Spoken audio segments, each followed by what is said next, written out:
Now, before I start, it's important to understand what core stability is and what your core strength muscles are.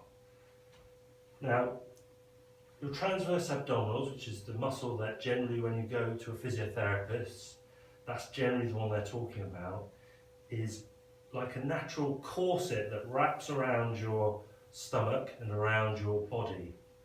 So on the skeleton here, it literally forms a wraparound here, transverse abdominals. And often in people with back pain, that muscle can become very weak.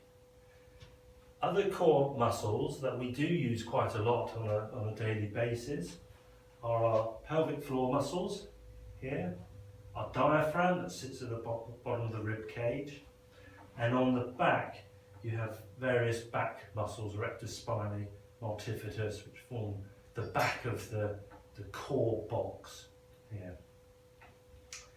So as I've already mentioned, the transverse abdominal muscle is the one that you generally have to work on when you have back pain.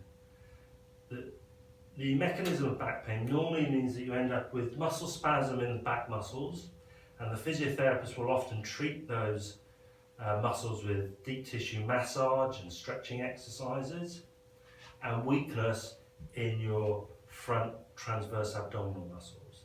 And I'm going to go through some strengthening exercises for these muscles.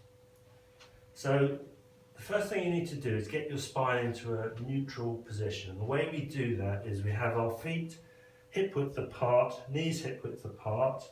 We find our spine neutral by doing some pelvic tilting. So I'm just going to get Edith to place her hands on her pelvis. She's just going to flatten her spine down into the bed and then arch the spine up away from the bed, and then she's going to find the middle position between the two extremes.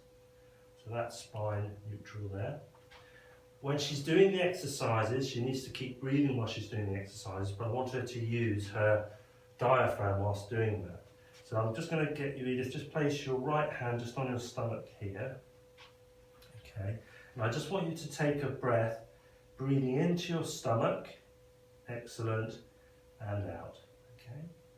So that's good diaphragmatic expansion, so she's breathing down into her stomach, as opposed to using her rib cage. So just as a demonstration of the alternative, if you could just breathe using your ribs.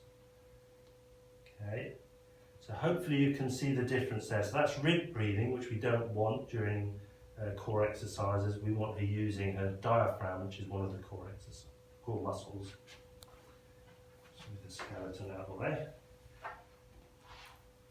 You need to keep your shoulders in a good position. So we tend to get a bit round shoulders sitting at desks all day. So I'm just going to get Edith, you just pull your shoulders back and down, so you're just reducing the space between the bed and the shoulder. And then with the neck, often you can have Pilates blocks.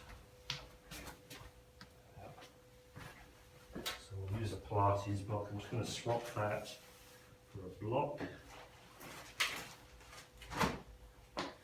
Okay.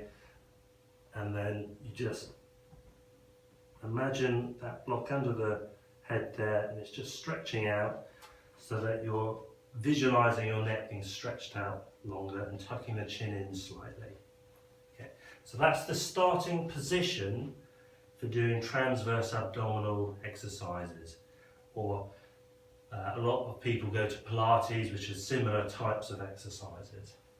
Now, the best place to feel your transverse abdominal muscle, I'm going to get Edith with your left hand. If you just palpate with your left hand the bony part of the pelvis, and then you just bring your fingers slightly forwards and slightly down from the waistline.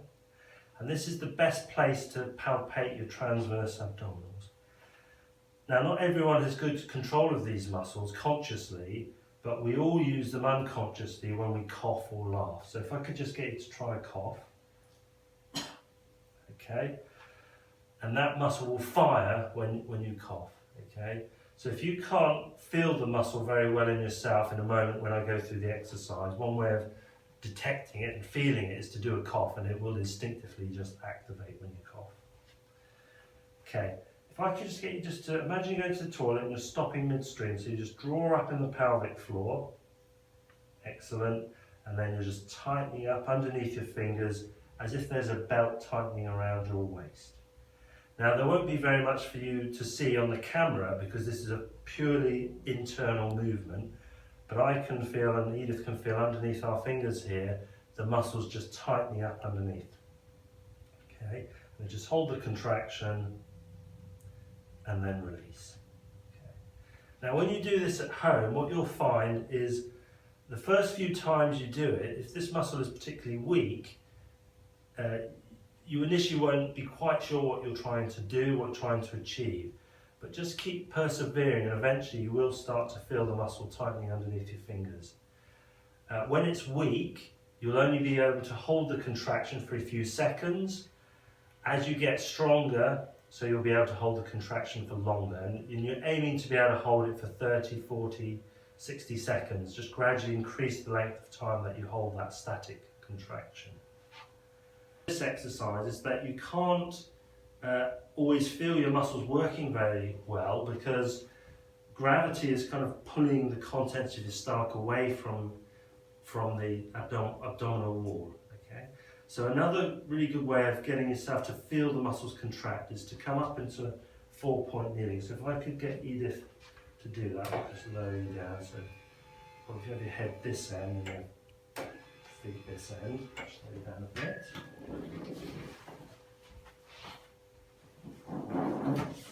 Okay, so Edith's in a good position here, so she's got her hips and knees at 90 degrees, her hands are underneath her shoulders here, and we need to get spine neutral. Okay, so her scapula here, we don't want them too protracted, so we just want to have her spine in a nice neutral position. By protracted, what I mean is we don't want her pushing too far forwards and having a roundness here. The spine needs to be nice and flat with the shoulder blades retracted here. Her head needs to be in a good neutral position, so I'm not looking up or down, but in a nice neutral position. And then if I just get you to arch your spine up towards the ceiling, and then hollow down away from the ceiling, and then back up so the spine's flat. So it's nice and flat here. Okay, keep that flatness in the spine there. Just let your stomach muscles release and relax without the spine moving. Okay, and then just tighten the pelvic floor and tighten the lower stomach muscles. Now, for you guys on the camera watching on YouTube, there's not a great deal to see here because it's all an internal movement, but she's tightening her pelvic floor and she's tightening the lower stomach muscles. And in this position, you can feel the muscles working a lot more because they're having to work against gravity to hold her belly button up and in. Okay. Now, we're going to add some, so this is a static contraction, so she would hold this for 10, 15, 20, 30 seconds and gradually increase the contraction time. But you can also add in some arm and leg movements as well. So once you're good at this and you can do it statically, we move to a dynamic sort of contraction series, and hopefully that's useful for you, and there will be another video coming up to advance your knowledge on back pain and self-treatment.